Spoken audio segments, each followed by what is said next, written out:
एक का नाम स्त्री और एक का नाम पुरुष। और उसके बाद फिर वो एक घर बनाते हैं, मिट्टी का घर बनाया, मिट्टी के खिलौने, और फिर उन्होंने मिट्टी इकट्ठी करनी शुरू की। उसको वो कहते हैं ये हमारे रुपए। और फिर जो वो खाते हैं वो भी मिट्टी खा रहे हैं, क्योंकि सारी चीज मिट्टी से ही तो पैदा होती है ना।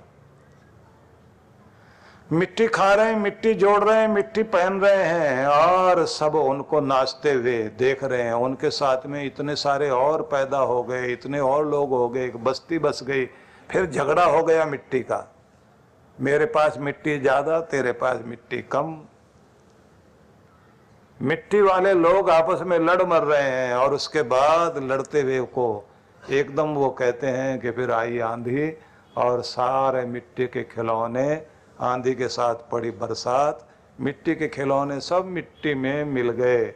और उसके बाद कहते हैं वो जादूगर डमरू बजाता हुआ कहता, मेजबान साहिबान खेल खत्म हो गया, मिट्टी की चीज मिट्टी में मिल गई। देखो तो सही, ये मिट्टी का खिलौना कितना अकड़ता था, कितना हंसता था, और कैसे हंसते बोलते देखते देखते मिट्टी में मिल गया कि ये है मायापुर का मेला। अब इसको समझिए, जो हम खाते हैं वो कहाँ से उगता है? मिट्टी से। गेहूं भी, दालें भी, सब गन्ने मिट्टी से आ रहे हैं। जो पहनते वो भी मिट्टी से आ रहा है। जो घर बनाते हैं वो सीमेंट से लेकर ईंटें तक कहाँ से आती हैं? मिट्टी से। और मिट्टी खा रहे हैं, मिट्टी पहन रहे हैं। और जो नोट हमने इकट्ठे कर रखे हैं वो कहाँ से आए? वो भी मिट्टी से ही आ रहे हैं, क्योंकि कागज बनता है, या सोने के सिक्के हों या चांदी के हों, सब मिट्टी से ही निकल रहे हैं, जमीन से निकल रहे हैं। तो मिट्टी के खिलौने ने मिट्टी इकट्ठी की, मिट्टी पहनी, मिट्टी खाई, और आखिर में मिट्टी में मिल गया और अकड़ा बहुत। और उसके बाद जैसे झटका मिला, पता भी नहीं लगता कि कहाँ ये चला गया। तो सारा खेल रचाने वाला जो है वो इस मायापुर के मेले का बाजीगर कोई और नहीं, उसी का नाम परमात्मा है। कहते हैं उसी के खेल में सारी दुनिया खेल रही है, और सबको नचाए वही, सबको चलाए वही, सबके साथ खेल रचने वाली शक्ति परमात्मा ही है। लेकिन उस खेल करने वाले भगवान ने कहा कि जाति वर्ण वर्ग रूप रंग अनेक हैं, पद अनेक, धन वाले लोग अनेक, कोई गरीब, कोई अमीर, कोई छोटा, कोई बड़ा, कोई किसी वर्ग का, कोई किसी जाति का, कोई किसी रूप का, कोई किसी रंग का। अलग अलग तरह के कितने ही लोग हो सकते हैं, लेकिन सब में एक ही धागा है। सबको बनाने वाला एक, सबको बांधने वाला एक, सबको फिर इस दुनिया से विदाई करने वाला भी एक, और जिस एक का दिया हुआ सब खाते हैं वो देने वाला भी एक ही परमात्मा है। झोलियां फैलाए खड़े हैं लाखों हजारों, झोलियां भरने वाला एक ही एक, कि उसी धागे में सारा संसार बंधा हुआ है। मई सर्वमिदं प्रोतम सूत्रे मणिगणा इव, कृष्ण भगवान कह रहे हैं। गीता के 7वें अध्याय का 7वां श्लोक बड़ा अद्भुत है ये, कि मुझ में सब पिरोया हुआ है, मुझ में सब कुछ मिक्स है। अगले श्लोक में जाएं तो ये श्लोक 7वें अध्याय का 7वां श्लोक, लेकिन 8वें अध्याय का 7वां श्लोक लेते हैं। एक अध्याय से दूसरे अध्याय में जंप मारते हैं। तो वहां क्या कहते हैं भगवान? तस्मात् सर्वेषु कालेषु मामनुस्मर युध्य च मयि अर्पित मनोबुद्धिर मय्येव एष्यसि असंशय। इसलिए तू ध्यान रख अर्जुन, कि सब समय में, सभी कालों में, सभी अवस्थाओं में, सभी दशाओं में मेरा स्मरण करते हुए युद्ध कर, अपना संघर्ष जारी रख। तुम्हें लड़ना पड़ेगा अपनी चुनौतियों से। सबके पास अपना अपना युद्ध है। कोई बीमारी से लड़ रहा है, कोई गरीबी से लड़ रहा है, कोई अपने घर के टूटने को बचाने में लड़ रहा है कि प्रेम के धागे में बांधे रखो सबको। कोई संगठन को बनाने में लगा हुआ है, लड़ाई लड़ रहा है कि जो तोड़ने वाले हैं उनको दूर भगा दो। कुछ वे भी हैं जो अज्ञान से लड़ रहे हैं, इग्नोरेंस, जहालत फैली हुई है दुनिया में, उससे लड़ रहे हैं। कुछ वे हैं जो अकर्मण्यता से लड़ रहे हैं। कामचोर लोग दुनिया में बहुत है ना, उन कामचोरों के अंदर जोश पैदा कर रहे हैं, भैया काम करो, खुद भी आगे बढ़ो, दूसरों को भी आगे लेकर के चलो। नहीं तो वो बोलते क्या, अजगर करे न चाकरी, पंछी करे न काम, दास मलूक कह गए सबके दाता राम। करने की जरूरत ही नहीं कुछ भी। राम भरोसे बैठकर रहो, खाट पर सोए, अनहोनी होनी नहीं, होनी हो सो होए। तो ऐसा बोल बोल कर आलसी लोग भागने से कुछ नहीं होगा। जो भाग्य में होगा भाग कर आएगा, और जो भाग्य में होगा नहीं वो तो भाग ही जाएगा। इसलिए बैठे रहो चुपचाप। तो ऐसी बात बोलने वाले लोग, आलसी लोग, ना कुछ करते न करने देते। जिंदगी में घबराना नहीं चाहिए, हौसले को आजमाना चाहिए। जिंदगी में घबराना नहीं चाहिए, हौसले को आजमाना चाहिए। और खुजलियां जब महीने तक ना रुकें तो फिर नहा लेना चाहिए। तो आलसी लोग बहुत तरह की बातें बोलते हैं, ना करेंगे ना करने देंगे। तो जिनके अंदर कर्मठता है वो बुन रहे होंगे जिंदगी को, रचनाएं कर रहे होंगे, निर्माण कर रहे होंगे, उनको सृजन में आनंद आता है। तो उनके अंदर, जिनके अंदर अकर्मण्यता है, आलस्य है, लापरवाही है, उनकी लापरवाही को मिटाने के लिए कुछ लोग खड़े रहते हैं, कर्मयोगी लोग उन्हें जगाए रखते हैं कि जागो भाई, कुछ करके जाओ, कुछ बनाकर जाओ, अपनी जिंदगी को बनाओ, अपने घर को बनाओ, अपने आसपास के परिवेश को बनाओ। क्योंकि जब तुम दुनिया में आए तो तुम्हें सड़कें भी मिली, स्कूल मिल गए, हॉस्पिटल भी मिल गए, सुख सुविधाएं मिली। तो इतनी सारी चीजें कैसे मिल गई? क्योंकि तुम्हारी पिछली पीढ़ी ने तुम्हारे लिए बनाई थी।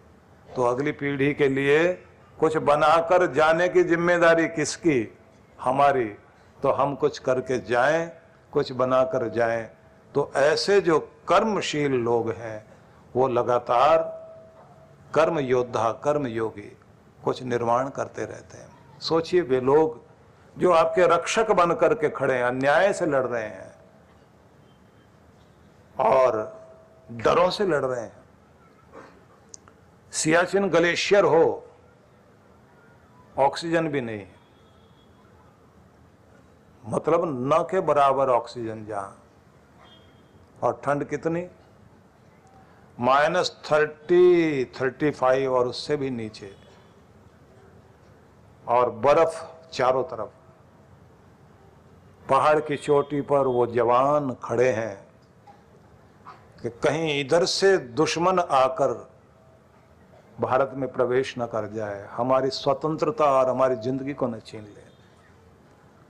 रेगिस्तान के उस गर्म वातावरण में जो 50 डिग्री तक तापमान, और रेत जब गर्म होता है इतना भयंकर जलाता है, तेज हवाएं लू बन करके जब शरीर के आर पार चलती हों, और वहां अपने शरीर पर 20 किलो वेट बांध करके हथियार लेकर के जवान चलते हों आपकी रक्षा के लिए, या वो दलदली जमीन, कच्छ की दलदली जमीन, वहां जो आपके लिए पहरा देकर आपको सुरक्षित कर रहे हैं, जो समुद्र में लगातार पहरा दे रहे हैं, जो जंगलों में पहरा दे रहे हैं, उनके कारण ही तो आप अपने घर में दिवाली और होली मना पाते हो, उनके कारण ही तो आप सुरक्षित रह पाते हो। इसलिए उन जवानों को, जिनकी चढ़ती हुई जवानी खोज रही अपनी कुर्बानी, जलन एक जिनकी अभिलाषा, मरण एक जिनका त्योहार, नमन उन्हें 100 बार, 100 बार, 100 बार, उन्हें प्रणाम करिए। और आप पुलिस वालों को भी सिर्फ उसी रूप में देखते हैं जो थाने में है, क्योंकि खाकी वर्दी जैसे ही देखी, वो खाकी वर्दी देखते ही सर्दी लगनी शुरू हो जाती, लोगों का कांपना शुरू कर देते हैं। लेकिन अगर आप देखें तो ये जो पुलिस फोर्स में, चाहे वो सीआरपीएफ या दूसरी है, इन बेचारों के लिए तो कोई त्योहार होता ही नहीं। ये अपने घर में त्योहार मना ही नहीं पाते। इन लोगों की तो ड्यूटी लगी होती है, बंदोबस्त में लगे रहते हैं, कहीं कोई और घटना ना घट जाए, सब जगह संभालने का। आप अपने घर में आराम से बैठे हुए अपना टीवी देख रहे हैं, खाना खा रहे हैं, तो अंदर जो संभाल रहे हैं वो यही लोग हैं। आपको केवल थोड़े से लोगों के कारण ये लगता है कि पुलिस फोर्स से हमें शिकायत है, लेकिन देखा जाए वो तो 10% होंगे, लेकिन जो 90% हैं वो जो आपके लिए काम कर रहे हैं, लगातार ड्यूटी पर लगे हुए हैं। इसलिए मैं ये कहना चाहता हूं, जो भी जहां अपनी ड्यूटी देते हुए अपना कर्तव्य निभा रहा है, वो साधारण कार्य नहीं कर रहा। उसके कारण ही तो हम सुरक्षित हैं। कोई अज्ञान से लड़ेगा, कोई अन्याय से लड़ेगा, कोई अभाव से लड़ेगा, कोई आलस्य से, अकर्मण्यता से लड़ेगा। ये चुनौतियां सबके सामने हैं। कृष्ण भगवान कह रहे हैं कि एक मेरी याद, प्रभु की याद मन में रहे, दूसरा अपना कर्तव्य याद रहे, और चुनौतियों से जूझते चले जाओ। मन और बुद्धि को मुझे अर्पित कर दो, निश्चित रूप से तुम मुझे ही पालोगे, भगवान को ही पालोगे। भगवान जब ये कह रहे हैं तो कितनी अद्भुत बात है। भगवान के उस स्वरूप को जो ये कहता है कि मुझ में अपने आप को अर्पित कर दें, इसको अगर समझना चाहते हैं तो गीता में इसी 8वें अध्याय में भगवान ने एक जगह समझाया कि भगवान के स्वरूप को जानो कि क्या है वो। कविम पुराणम अनुशासितारम अणोरणीयान सम अनुस्मरेत यह सर्वस्य धातारम अचिंत्य रूपम आदित्य वर्णम तमस परस्तात्। बड़े सुंदर शब्दों में कहा, कविम पुराणम अनुशासितारम अणोरणीयांसम। भगवान कवि, क्रांतदर्शी, सब कुछ जानने वाला, सर्वज्ञ। पुराणम पुरातन मतलब अनादि, अनुशासितारम और सबका के ऊपर शासन करने वाला, अणोरणीयांसम सूक्ष्म से भी सूक्ष्म, सर्वस्य धातारम सबको धारण करने वाला, अचिंत्य रूपम और जिसको कल्पना में भी आप जिसे पकड़ नहीं पाए, तुम्हारे चिंतन से भी जो परे है, आदित्य वर्णम प्रकाशों का भी प्रकाश, जो सूर्य के प्रकाश की तरह करोड़ों सूरज मिलकर भी जिस प्रकाश का मुकाबला नहीं कर सकते, ऐसा प्रकाश है परमात्मा, तमसे परस्तात्, समस्त अंधेरों के परे। तो थोड़ा समझने की बात है कि भगवान कृष्ण ईश्वर के संबंध में जो ज्ञान देते हैं कि एक ऐसी सत्ता जो सब कुछ जाने, अंतर्यामी, और हमें प्यार करे। मतलब आपके अंदर मन में क्या चलता है। पति पत्नी भी कितना प्यार करते हो एक दूसरे को, लेकिन उनके मन में जो चलता है, अगर दोनों एक दूसरे के बारे में जान लें, 2 मिनट में खटपट शुरू हो जाएगी।